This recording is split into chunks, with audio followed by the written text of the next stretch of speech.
What's happening, guys? Week 11 for my reverse dieting series with my client Vivyen, coming at you.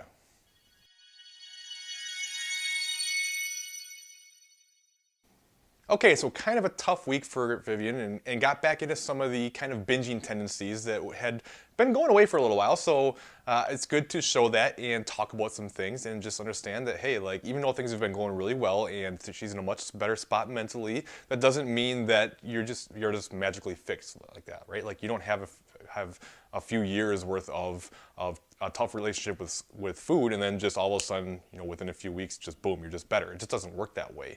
And before I get into this too, I want to be real clear about something. And I had this conversation with Vivyen as well. I am not a therapist, right? Like, so if somebody has a really bad relationship with food and really struggles with the stuff mentally, it is, in my opinion, best to go see somebody qualified to really help with the emotional side of things, right? So I can do some things and I can certainly help, and I see a lot of patterns in people, and that can oftentimes lead to a better relationship with food and see some improvements. But if there's a real problem, you want to go get help, and there's definitely nothing wrong with that, right? Like we all need help sometimes. So if it becomes a serious problem, I definitely encourage anybody out there who's struggling with it to go get yourself help and really get some professional help. So anyway, with that out of the way, one of the things that we talked about was she's still kind of struggling with the all or nothing mentality, but I think what's happening, and this is something that she specifically said too, so we look at averages for the week, right? And a lot of times that really helps people be able to stick to the plan better because they can see that they can go up and down on a daily basis a little bit and not feel the need to be totally perfect every single day, and you can just make the average work out. So if you go over a little bit one day, it's not a big deal. You can kind of take away some calories from different days or another day, and you can kind of work things out. For Vivyen, this is something that doesn't seem to work very well for her. She is really finding that if she thinks about trying to compensate calories too much, this seems to really trigger something inside of her to kind of struggle and just mindlessly eat a little bit and get a little bit too food focused and get a little bit anxious about eating, and it seems to work against her. So like what happened this week is she had a Korean barbecue she was going to with friends, so she reduced her calories earlier in the day to try to give herself some more room for the eating out at that party.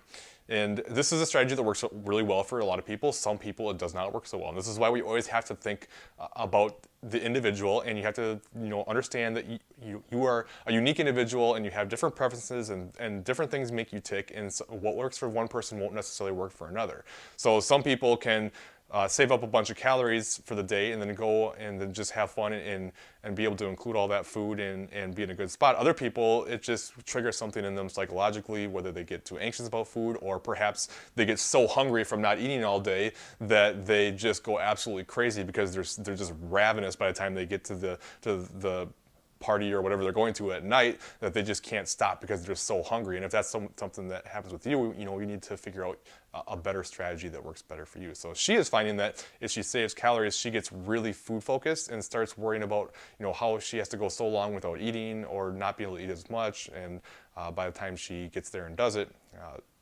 it's just she has a tendency to overeat. And the other interesting thing about this is she actually had a similar situation the next day, and that's why you'll see here that there was a couple of days of quite a bit of eating. And what she talked about was it really wasn't emotional. It wasn't like an emotional response to binge. It was just kind of like mindlessly eating, and that just kind of shows that not all binges, or not all overeating, I should say, because it wasn't even necessarily a binge. Like she didn't just go crazy and try to stuff as much as she could. She was just kind of like mindlessly eating and not really paying attention.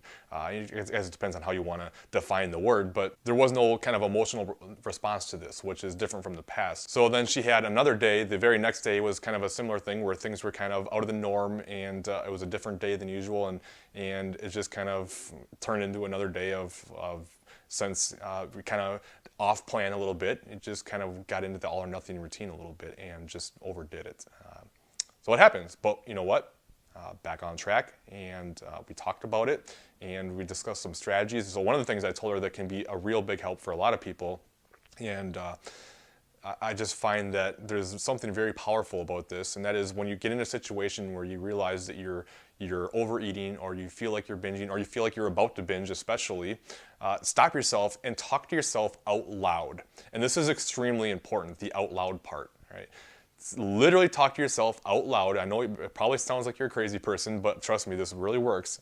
And just say something along the lines of, am I hungry, or am I eating because I'm stressed? Or am I hungry, or am I emotionally eating? Or am I hungry, or am I just binging just because? Like, literally say these things to yourself out loud, and it just makes it real. It just really can be a very powerful thing, and it can help you kind of stop yourself in your tracks and rationalize with yourself a little bit. So if you just say it in your head, it's not going to happen. It's just not going to work. Like, if you say it inside your head, not out loud, and just say, oh, I think I'm binging here, nothing's going to happen from that. But man, when you put it into existence and say it out loud, totally different ball game. So it's really worth trying if you ever get into those situations. I have found from a lot of people who have struggled with this, when I tell them to do this, they have told me that it made a huge difference and it stopped them and put them in a much better place. So that's one strategy that you can take to try to help with these episodes. But anyway, back to the reverse diet part of this. Since she went quite a bit over for the week, we are going to keep things the same this week. And actually, I kind of feel like we probably could increase calories a little bit, just based on my intuition. I feel like she's still in a spot where we could still increase calories, and she would be just fine. But I want to take this opportunity just to kind of get back on track, and let's not worry too much about exact calories or anything like that. Let's just kind of get back into the swing of things and get back into the groove and put the week behind us, all right? So it's important to learn lessons from it, but not focus on it too much. You don't want to just like beat yourself up about it, and you don't want to feel guilty or have these conversations like, what is wrong with me? Why am I so weak, or anything like that? That's the absolute worst thing you could possibly do. You just want to get back on track and just understand that you can't do anything about the past, but you can always do something about the now and the future. So just get back on track and go from there. So that's what we're going to do. Even though as an average she was only up 0.1 pounds, and I'm sure after a few days here her weight will probably start to come back down again. But we'll just have to see what happens next week, and then we'll just kind of go from there. And yeah, so hopefully you got something out of this. If you have any questions or any tips for Vivyen or anyone below on how to deal with some of these things and something that's helped you, it'd be great to hear from you. And I will talk to you later.